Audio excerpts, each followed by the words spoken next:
Welcome back to the Best You podcast. Today, I'm really excited to be joined by Risa Grew. Risa, really excited to dive in today. We're going to kind of start off talking about autoimmune diseases and issues. I want to hear some kind of like success stories with some of the people that you've worked with and how exactly you've got them to work out of some of their autoimmune disorders or at least reduce the negative side effects. Kind of how autoimmune stuff relates to weight loss. Been talking about food frame and how everybody can eat for their in particular health status. And then lastly, kind of talking about nutrition detox and kind of what the point of that is, what it does and everything like that. So to give you a little kind of overview of what I want to at least touch on today, but to start off with autoimmune diseases, and in particular the ones that I feel like you focus on the most, at least, and you can correct me if I'm wrong, but Hashimoto's and Graves, I know, are a couple of the autoimmune diseases that you work with people the most on. Talk to us a little bit about what those are. Give us a brief overview,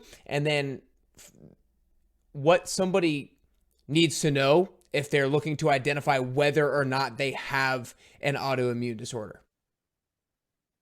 Wow, that's a lot of question. But yeah, let's pull it apart. So Graves and Hashimoto's, those are both autoimmune diseases that attack the thyroid. One of them produces an under amount of hormone, and the other one overproduces.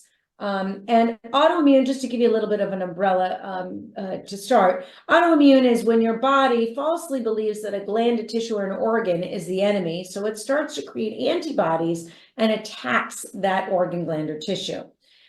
So it could be different, parts of the body, obviously. So in Hashimoto's, that means that it's attacking the thyroid gland and it eats the thyroid gland slowly. And it tends to do that while there is an underproduction of thyroid hormone.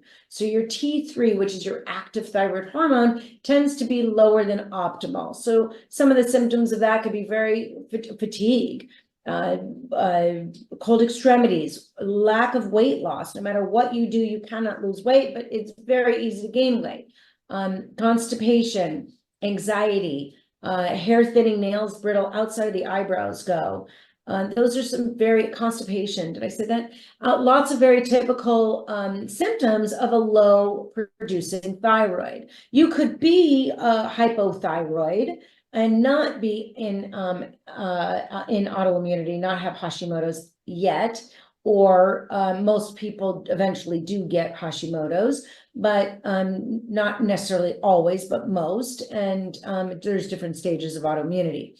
And then when you have Graves, it's when you are attacking the thyroid hormone, but your brain is making a lot of TSH, and that TSH is making a lot of thyroid hormone T4. That's our inactive thyroid hormone. And it's just overproducing. So some of the symptoms you would have is weight loss. You'll have heart palpitations. You can't sit still. You're very anxious. Those are very typical signs of hyperthyroid. Gotcha.